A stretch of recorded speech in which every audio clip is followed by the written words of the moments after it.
Good evening and welcome to Mental Health Mondays. Thank you for tuning in today. I'm here along with Dr. Dana Harley. Say hey, Hi. Dr. Harley. Hi. In this installment, as all our installments, we are brought to you by Saving Grace Community Church and Grace House Cincinnati, a nonprofit of Saving Grace Community Church based here in Lockland, where we are striving to build families one youth at a time. So, Dr. Dana, it is fall season now. It's getting a little brisk. And one of the things that happens during this time is we begin to focus on what we can do indoors. Mhm. And once we think about some of our indoor activities, one thing that we should consider is going ahead and checking out therapy. So tonight's topic is going inside a therapy session. Um, I think one thing that can be said is that a fire can start out with a small spark or flame, and if not attended to, or if attempts to extinguish it to put it out fail, within seconds it can grow into a raging inferno. Mhm. And we know as we look at a fire that there are things that cause a fire to grow. There are things that fuel a fire. Oxygen itself can cause a fire to grow. And so the challenge for anyone who is putting out a fire, whether they are self-made, thrown into service, um, firefighter home, or professional firefighter, is to make sure that the fire is contained, it doesn't spread, it doesn't grow, and ultimately it's put out before it causes too much damage. Mhm. Well, similarly, as we look at mental illness, as we look at a problem or any daily problem that we might face in life, a small problem, the the small and slow emergence and an appearance of a mental illness, if not checked, just like a fire can start small and grow big and can grow big quickly. And so we're hoping, as we've been talking over the last few weeks, that folks feel the heat of a problem, they feel the heat of a situation, and then they are drawn to the fact that it needs to be contained and extinguished by going to get help. And so statistics say that approximately 46.4 million people, adults in particular, will have some type of mental issue or experience a mental illness during their lifetime. But what's alarming is that each year of all the folks that may have some mental problems, um, you know, um, only 41% of those really go out and get help to deal with that. And so tonight, even as we look at mental illness, as we've been looking at and feeling the heat of a problem and seeing the need to go inside um, the session and what that looks like, um, tell us a little bit about in general, what type of therapy sessions or what type of therapies are offered for people who are seeking relief from the heat of a burden, a problem, or struggling to deal with a mental illness before it rages out of control. Yeah. Yeah. So thank you for that question. And I want to start by clarifying what we consider a professional mental health or behavioral health service. And that means you are going to seek a person who is licensed by the state of Ohio and has an educational background in mental health counseling or therapy. So lately, I've seen a lot of folks who are super passionate about behavioral health, and they may consider themselves a mental health coach or a mental health advocate or something Mhm. like that, and which is wonderful.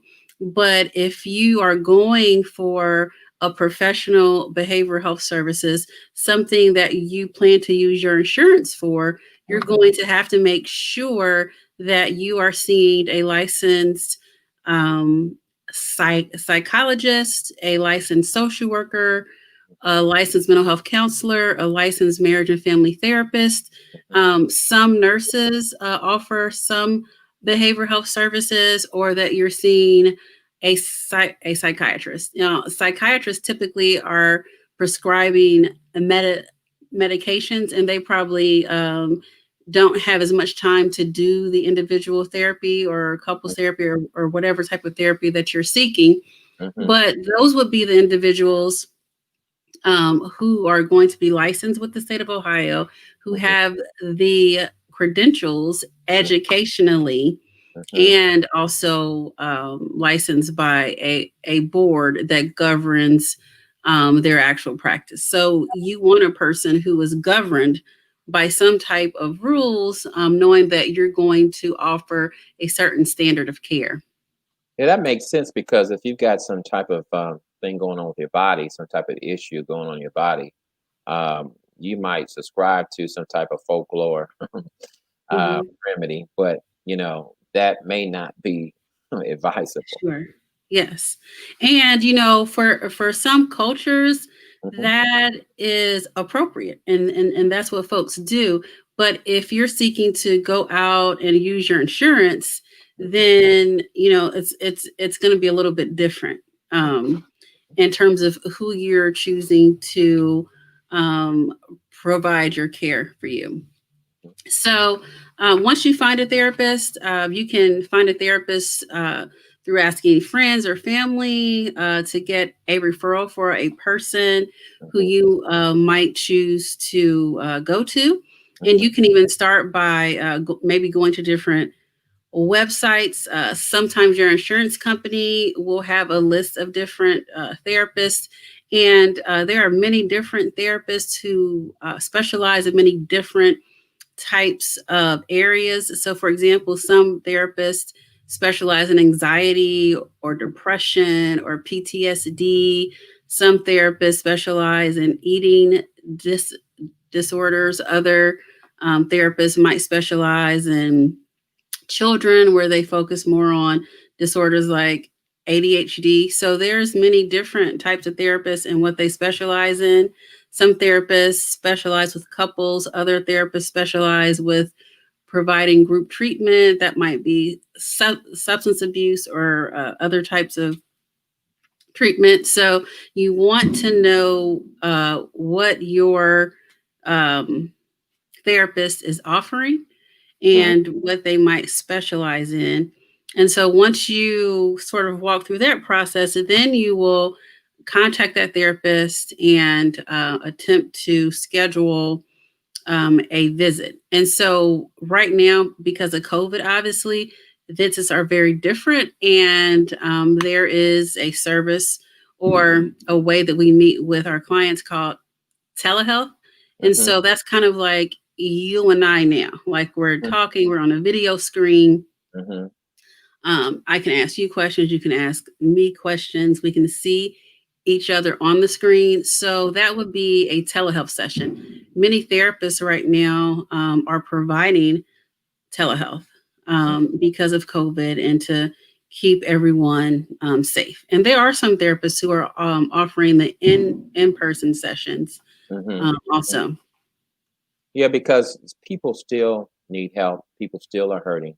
Still, people are still having to deal with problems. They're still having to deal uh, with mental illness in spite of COVID. And so that's a great relief for someone who may be watching that, despite the fact that we're right in the middle of a pandemic, does not mean if you feel the heat of a problem or the burden of a mental illness or even see the birth of one, that you should wait. I think that um, in our previous conversations, how mental illness is perceived culturally and by individuals, and is a direct correlation to how many people really go to get help. Because I think it's one thing to acknowledge that you have an issue, but it's another thing to seal the deal and to go get help.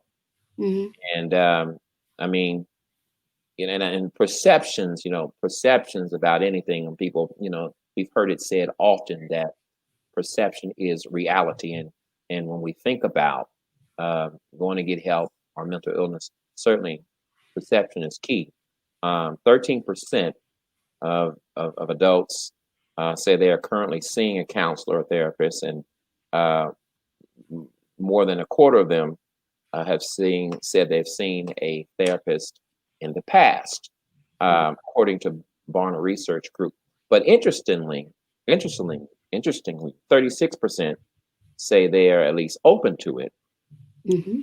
Although almost 1 in 4, 23% say they would never see a counselor.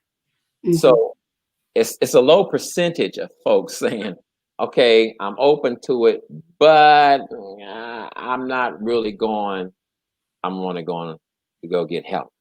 And we've kind of played around and tried to see and talk to a couple people, and I want to share something with you, and hopefully this works. When you think about a therapy session, what comes to mind? I think that in a therapy session, what happens is you're able to kind of quiet all the other voices and have a chance to like speak and really think about what's on your mind, what's bothering you, what's at the root of why you're feeling the way you're feeling. I think conversation is probably a big part of it as well. A conversation with your mental health professional, as well as a conversation within yourself. People go to therapy, I think, to search for answers, to break down insecurities even, and to fight battles. Everyone's therapy experience is unique in that it really.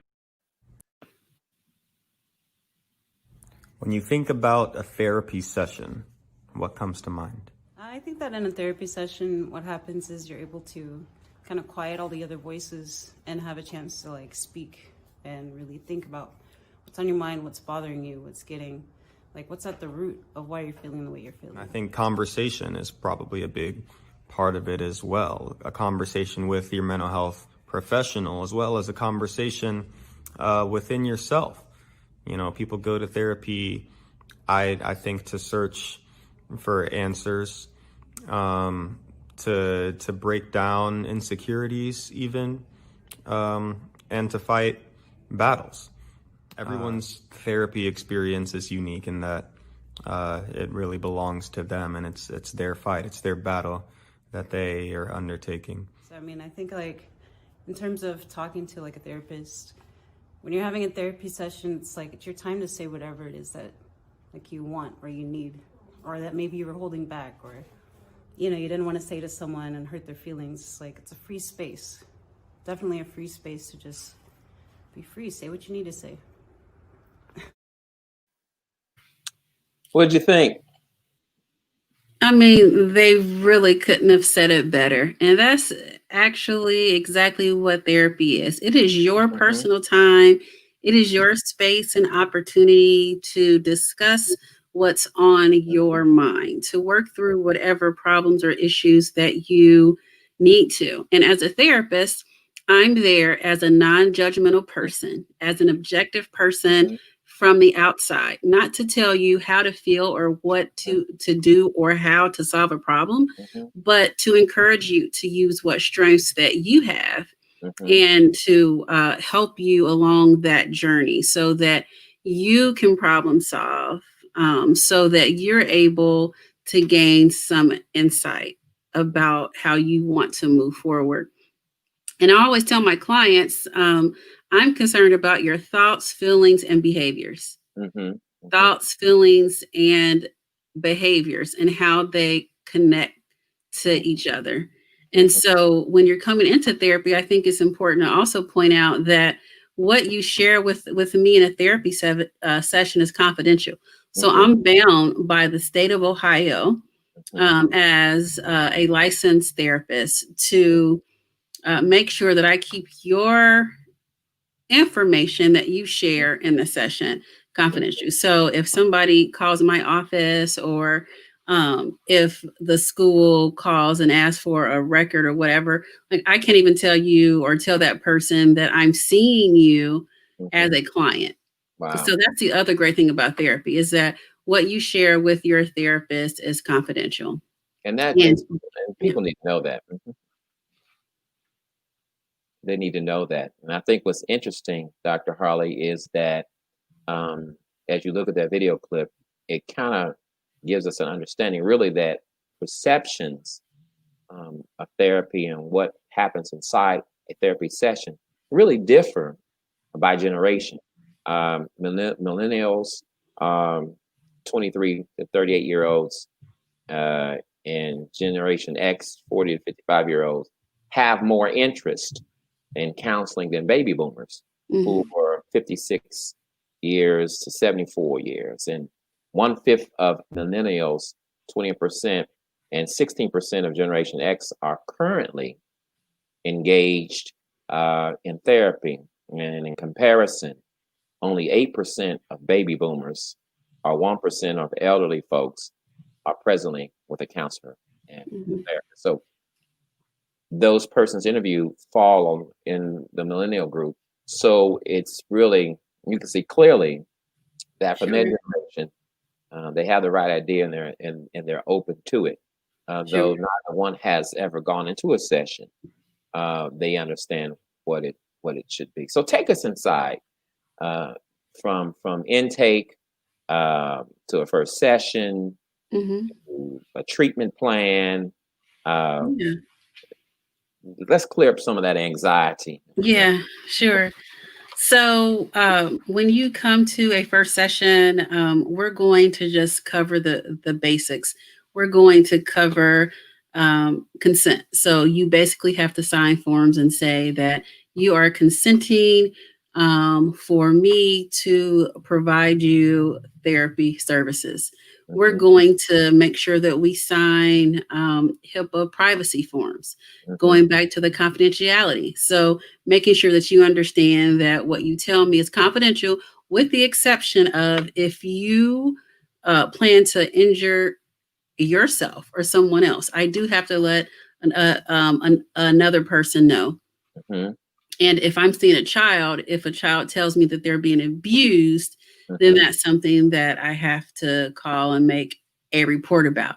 So mhm, there are some situations where confidentiality um, isn't upheld, and mhm, it's usually risk and or harm. mhm, mhm, And so after we finish that, we'll talk about our meetings. And so if you're coming in once a week, we'll figure out what day and what time every week that we're going to meet.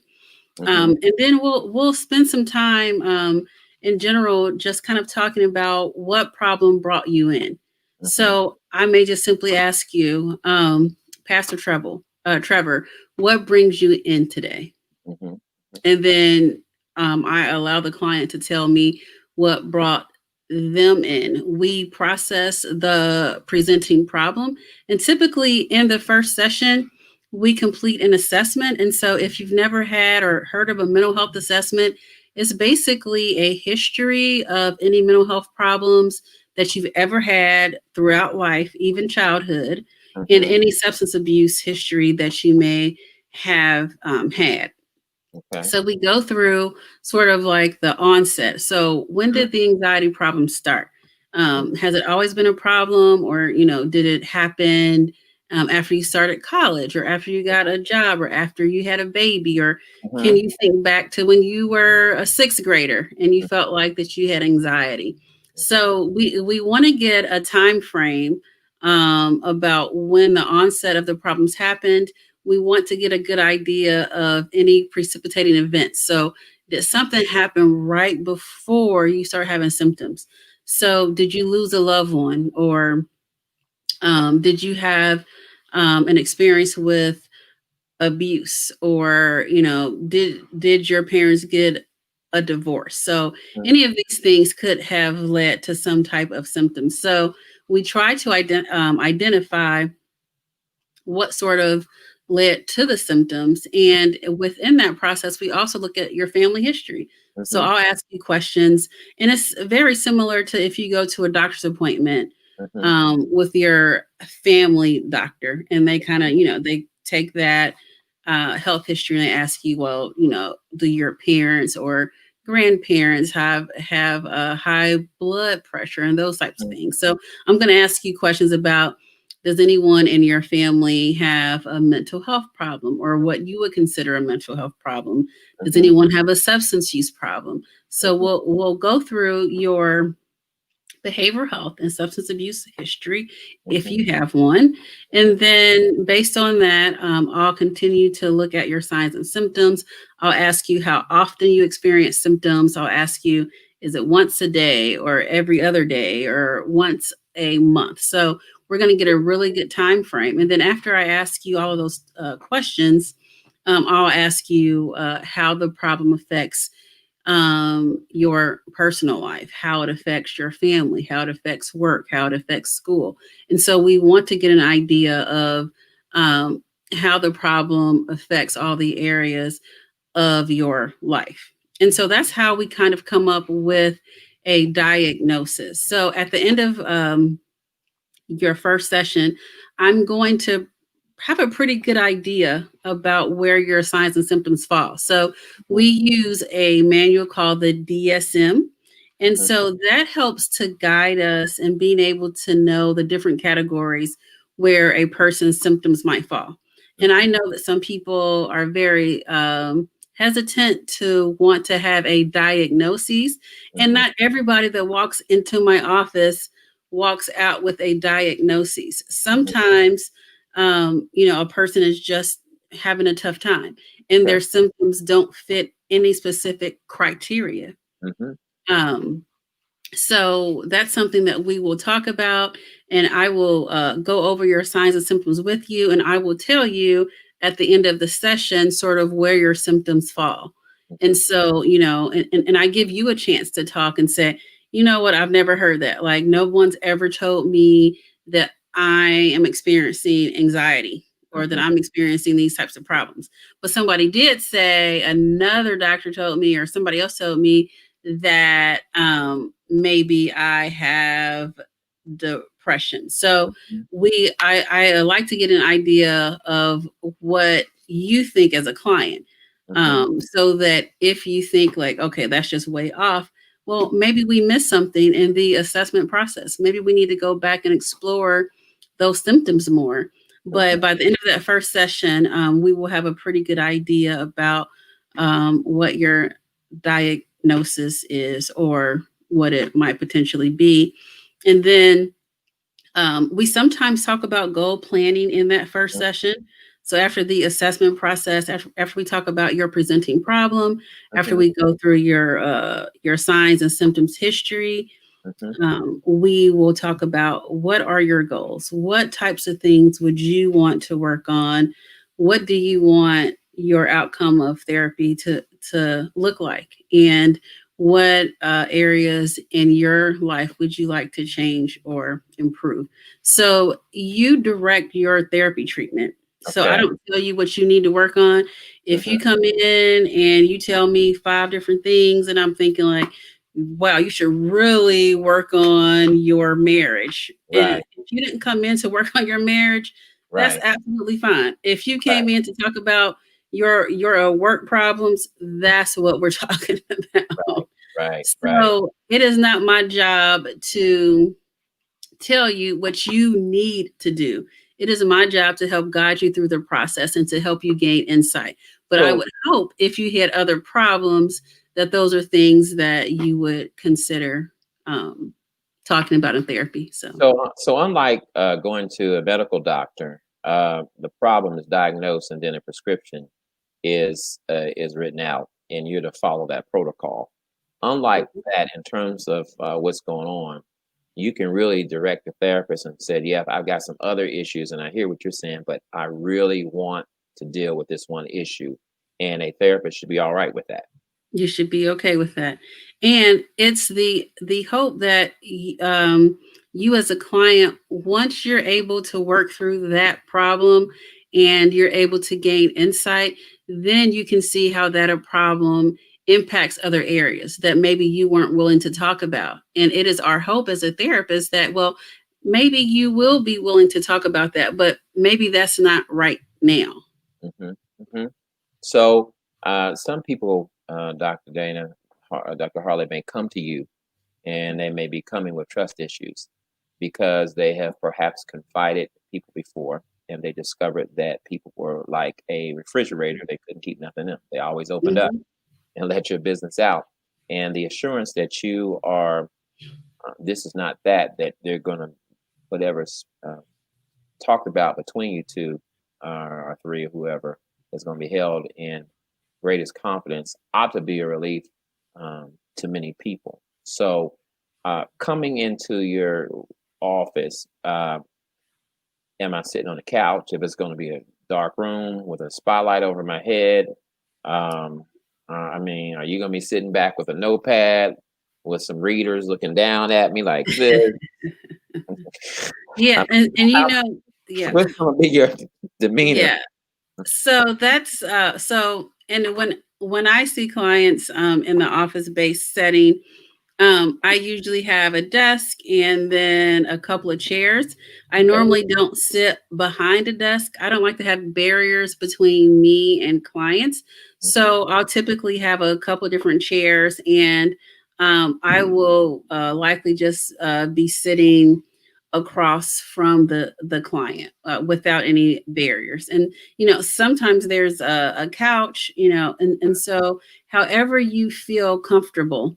I've had clients that are children who like they go and find safe places. So they may want to be behind the couch or under my desk or just somewhere where they would feel safe. Okay. But most adults can find a safe place in the office setting, whether that's a chair or a couch. Okay. Okay. So And I don't take notes. There are some therapists that kind of write and jot down. I don't take notes. I kind of like to just focus in and actively listen. So in therapy, there are a lot of theories that are available at the disposal for a professional counselor or therapist to use. Some of us probably are familiar with or have watched Dr. Phil. I've watched Ayana Van Zant. Um, do you believe, is it an effective practice to be, and let me rephrase the question. When is it or when is it not appropriate for your therapist to be confrontational with you? So, confrontation is a skill that therapists use, but it's not confrontation in terms of like you're angry at someone or you're about to, go get into a physical altercation. So, confrontation, it's actually more about addressing a discrepancy in what a person says. So, a confrontation that I would use might sound something like, um, so I hear you saying that you really want to get your kids back.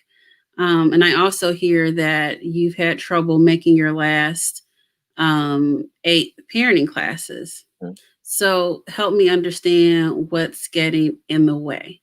That would be a confrontation, but it doesn't sound like a confrontation. Like I'm not blaming, I'm not shaming. I'm just pointing out what my client has said. My client told me that she wants to get her kids back. And she's also said that she's missed her last 8 parenting sessions, which is a requirement to get the children back. So help me understand what's going on Mhm. in that process. So confrontation and like what you see on TV and Ayana and all that stuff. Yeah, that's not really how it works in the real world. Right, right. Or at least not how I use a skill. I don't think it's an effective way to use a skill in a verbally aggressive manner. Okay. Because some people, that's a part of their perception too. Do I want to be engaged like that? Do I want to be rolling on the floor? Do I want somebody in my face saying, let it out, and forcing me? And do I want to endure that? Because Yeah, for some people, that looks like trauma. That doesn't look like healing. right. And we definitely don't want to re-traumatize folks. Right. it's important to find a good fit of a therapist. And there are some therapists, sure, that are more confrontational than other therapists in terms of their personal style. Now, and I definitely won't say that there are not therapists that don't use that skill, but use it differently than what we're taught. That raises a good point, and I know we're going to go just a little over tonight, but that raises a good point. How does someone go about choosing a therapist? And once they find a therapist, in terms of diagnosis, how do I know if this is going to be 4 to 6 weeks, or is this going to turn into something longer than that? Well, a lot of times, in terms of the length of time that you will see a client, it depends partly on the insurance that the client has, Right. and it depends partly on what types of sessions that you're offering.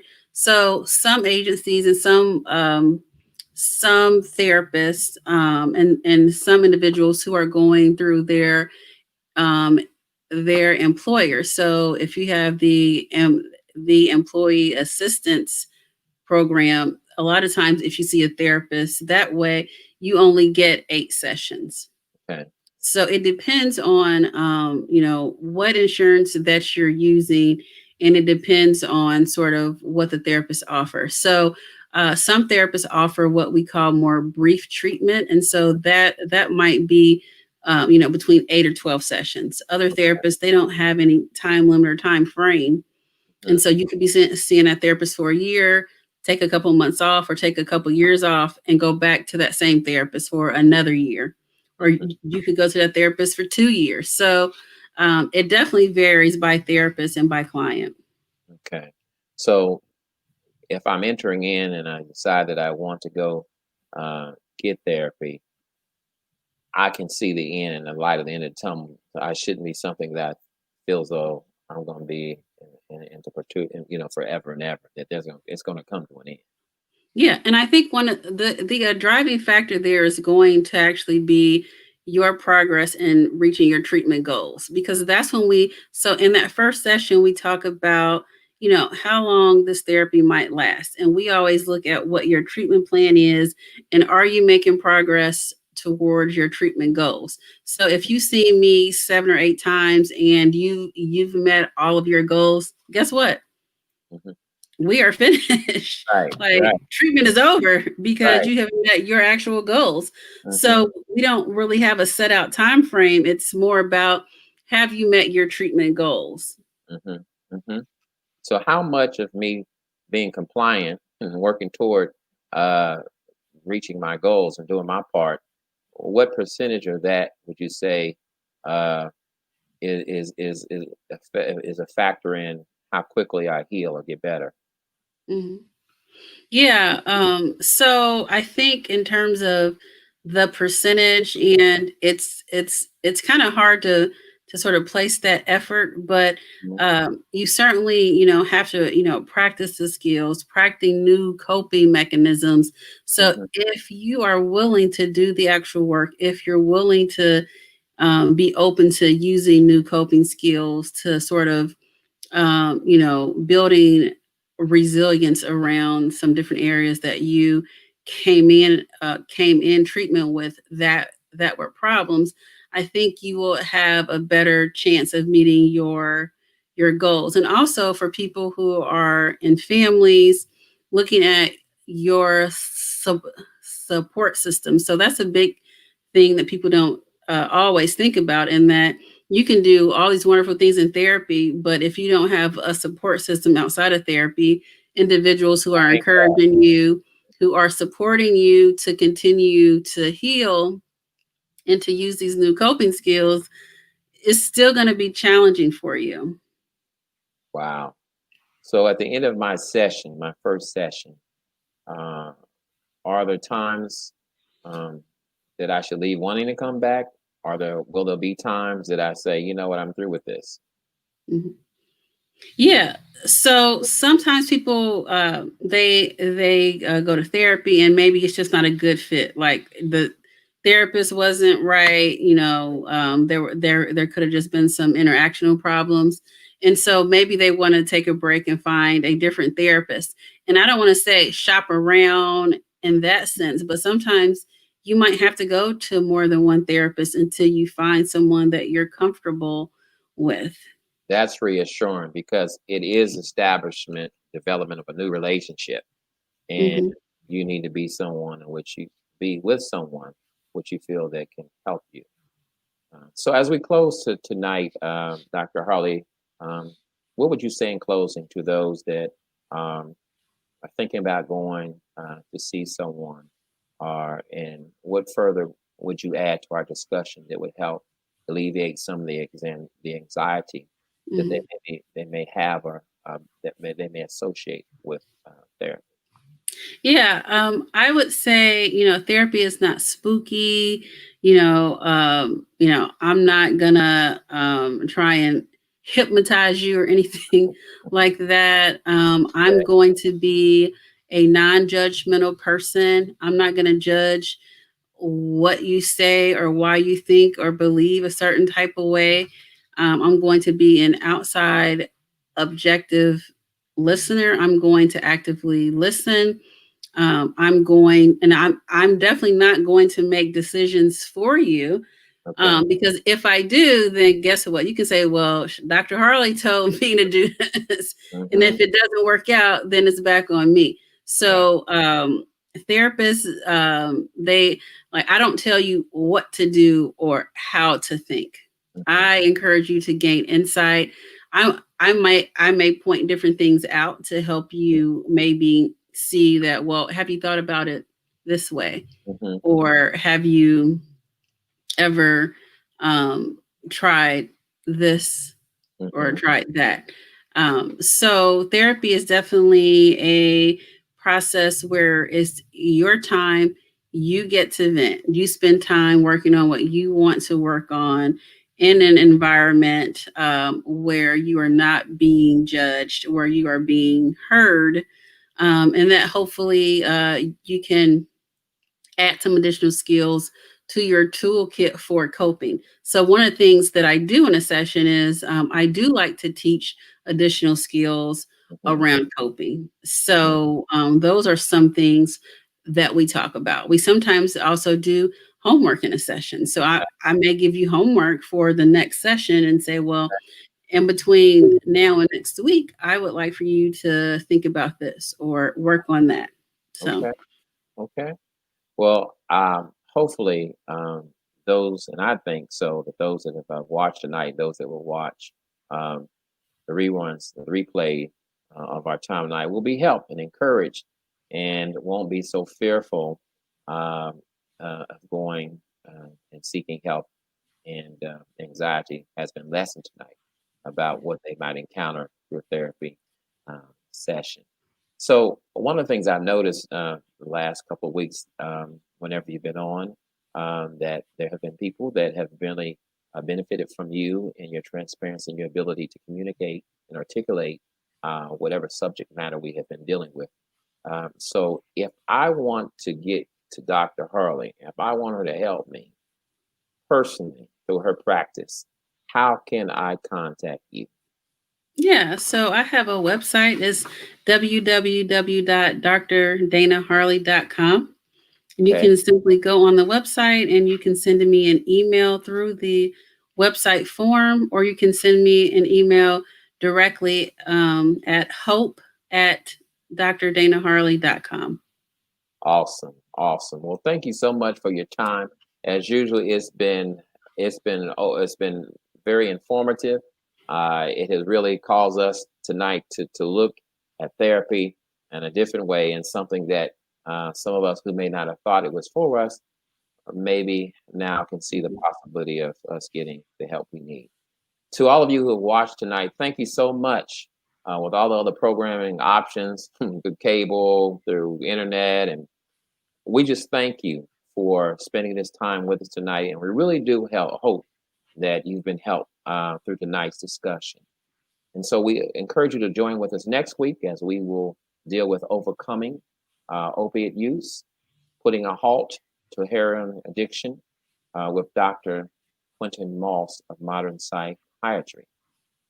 Until then, we want to encourage you to feel better, become better, and live better. Till next week, God bless you. Good evening.